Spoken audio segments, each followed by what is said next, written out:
What it is, ladies, is your boy Top New York, Tone Sunshine. And you know I got soul, holla at your boy.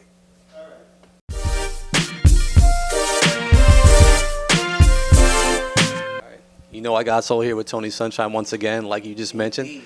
Legendary SOBs, you're here to perform at Soul Village tonight. Honored to have you here. This is So, history right here, man. absolutely. You know what R&B singer coming from New York City doesn't dream of performing SOBs with a live band? Absolutely. Incredible. It's a Well beautiful, blessed. beautiful night. Beautiful So, night. you know, for those who haven't really been up to what you've had going on, you've had some new music out, but catch us up to what you've had, you know, in the past few years. In the past few years, well, you know, I was sort of retired, you could say, you know, but during that process I was recording here and there, you know. I put out several songs, expressing myself to the fans and letting them know my whereabouts and what I was doing, and you know, giving them an insight of my situation. And you know, to my surprise, the fans have been very supportive and very understanding. You know, and now making a comeback into the industry and having this new music that I'm doing is overwhelming as well, because everybody's receiving me with open arms. Right. You know, I got the new single entitled Close. It's on Spotify, iTunes, YouTube, SoundCloud. You know, we got the second single entitled Dance that we're going to follow up with. And, you know, we're just making sure that we make quality music, real music that the world can feel, and something that we can get on stage and really have a presentation for the people. You know, with the way music is going right now, is difficult for an R&B singer to really make real music. Right. You know, if it's not with a trap beat and you're not, you know, mumbling, no disrespect to all the great artists that are out there doing what they're doing. I'm not hating, I'm just saying that it's difficult right now for an R&B singer to make quality music. How's that affected you? How's that made you do things differently or adapt to that? Again, being gone for so long, coming back into the game, you know, I'm a person that I reinvent myself very often, and you know, I can adapt to pretty much whatever genre of music is popping at the moment. For the last year, you know, I had to get out my bubble, because when I first came back into, you know, got back into the booth, I started like rapping. You know what I'm saying? And I've always had a passion for rapping, you know, and I might not be the greatest rapper, but I'm better than half of them out there. So, you know, when I first got into the studio once again and I started hearing these beats, like the anger and the bitterness was coming out of me. So, I guess somewhat I was also being brainwashed, so to speak, with what's going on today. You know what I mean? So right. I kind of felt that to fit in, I had to do what's going on right now, which is not the case. You know, so I had to fall back and rethink and get in the studio and listen to some real R&B music and right. say, you know, this is what I do. This is what I need to do. I need to stay here. Right. You know, forget about what's popping and what everybody else is doing. This is what you do. You know, and again, I pretty much feel like, not to toot my own whistle, but I kind of invented that. I was, or not invented, but I'm one of the inventors of that R&B thug gangster right. shit. Right. You know what I'm saying? If it wasn't me, it was Nate Dogg. If it wasn't Nate Dogg, it was me. Right. You know what I'm saying? I was called the East Coast Nate Dogg. So it is what it is. Right. But we're gonna switch it up on them and make real R&B music. Love it. Like this song you put out, Danger, with Chris Rivers. You had the video right. and everything. You know, what was it like linking up with, you know, Big Pun's son, since Pun was the one who put you on? What was it like coming back with his family? You know, it was a blessing. It is a blessing. Not was a blessing. It's a blessing. When I first got wind of him taking the rap thing serious and wanting to make a career out of it, I most definitely wanted to make a record with him. But due to the fact of all the negativity and the things that have transitioned throughout the years, I just wanted to give him his space. So I had this record, Danger, which Free Smith produced the beat. He sent it to me. It was one of the very first beats I got when I started recording again, and it was one of the first records that I actually sang to. I think that they were having a conversation with one of his peoples, and my name came up, and they got into a deeper conversation, and they played the music for Chris's peoples, and I think they sent it to Chris. Chris loved it. He jumped on it. He sent back his verse, and I chopped the verses up. Yeah. We did the best job we could do with the record. And, did the record do well? I believe that it did what it should have. It showed the hip-hop community and the fans that Tony Sunshine is doing well, and he's looking great, ready to work. I think it showed the unity between the spirituality, the love I have for pun. You know what I mean? It was overdue, and I think that was God's doing, putting that together. Right. I didn't get to work with him in the studio. I didn't get to create the magic with him in the studio and none of that, but it's still a blessing to have him on the record. Absolutely. For real. So you should know we've, along with many of your fans, have been waiting for your debut. Long time. I think since we heard you on the first. I think we're way past. I think I had like one time I had the most anticipated yeah. album of the year for like 10 years straight. And we're still anticipating. Where are you at with that? What can we expect?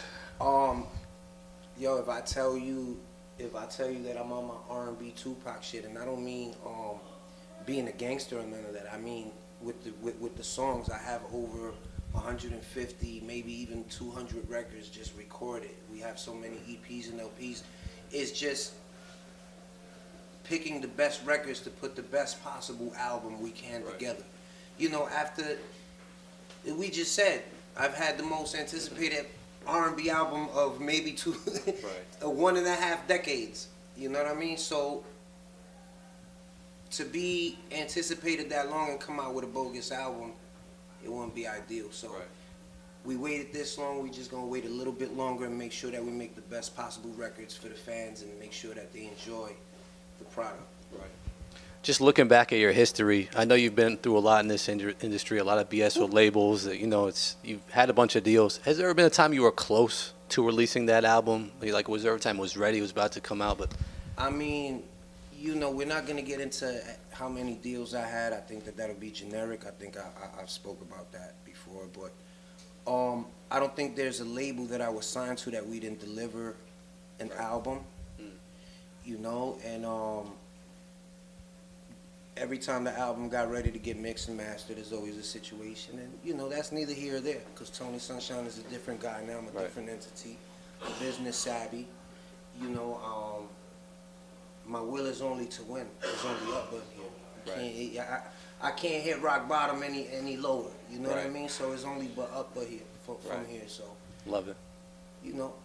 Weight is off the shoulders with that. Love to hear that. We always like to look back at the 90s of R&B, and you were around for the late 90s, early 2000s. What was that time like of recording? I can't even imagine what it's like being a part of Terror Squad and just the industry in that time in R&B. I think I came in right into the 2000, like 99. Right. I believe. I wasn't introduced into the game till like 2000, really. Mm-hmm. I mean, I had a record on the Terror Squad 2 album, My Kind of Girls. No, I had a record on the Terror Squad 1 album, My Kind of Girls. Right. And then I had a record on the Terror Squad 2 album, and I was featured all over it. But I wasn't really introduced into the game till like late 2000, where people actually got to see what I look like. And we still got half of the world that don't know what I look like.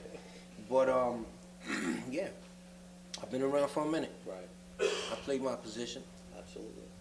Who are some artists you'd like to collaborate with? I mean, you mentioned you could play both sides and adapt to different environments, but who would you like to work with ideally? I love all kinds of music, man.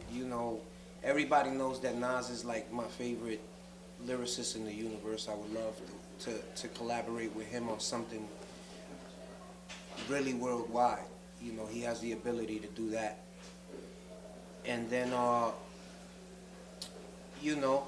Maroon 5 is crazy to me. You know what I mean? And I would love to work with them. I'm just different, man. There's just a handful of different people, different types of genre of music that I would love to just jump into, and people don't realize that, I'm really good at those things. Right. Like They just know me as Tony Sunshine, the hook guy, the guy that sang the hooks for Terror Squad. They don't really know the talent like that. So you know, I want to show them. I want to show them that I'm not an R&B singer or a rapper, or I'm a well-rounded artist. I love to make music. I love to create. I love to be different. You know, and hopefully I get the opportunity to show the world that. Right. And you know, we're here, you know, almost, I think it's like 15 years since Pun kind of discovered you and helped introduce you, like we mentioned. What do you think it was that he saw in you and really knew about you, that the talent you had? I mean, obviously we know the talent you have, but from a young age, Pun saw something in you. What do you think it was? You know, I met Pun when I was a young boy. I think that Pun really gravitated towards my innocence, and you know, he loved the fact that I was different, that I sang. Everybody around us were rappers, and a lot of people didn't know that Pun really loved R&B music. I think at some point he really wanted to be a singer as well. So his thing was, you know, Pun would call me 3, 4 o'clock in the morning and be like, yo, twin, sing something. Like, yo, bro.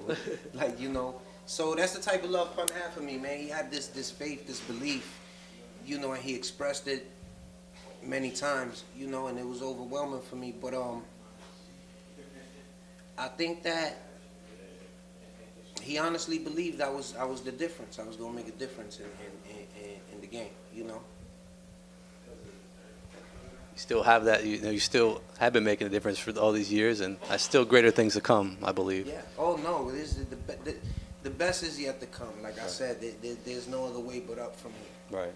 You know, and unfortunately, or fortunately for me, I'm a vocalist. Right. I can sing forever. You know what I mean? I'm not gonna be pretty forever, but I can sing forever. Right. You know what I mean? I don't know if the ladies love me. I don't know if they're gonna love me forever. But you know, I will be able to sing forever.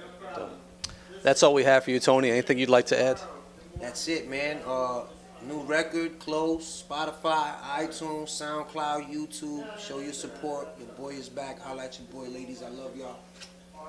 BX to the death of me, man. Holla at your boy.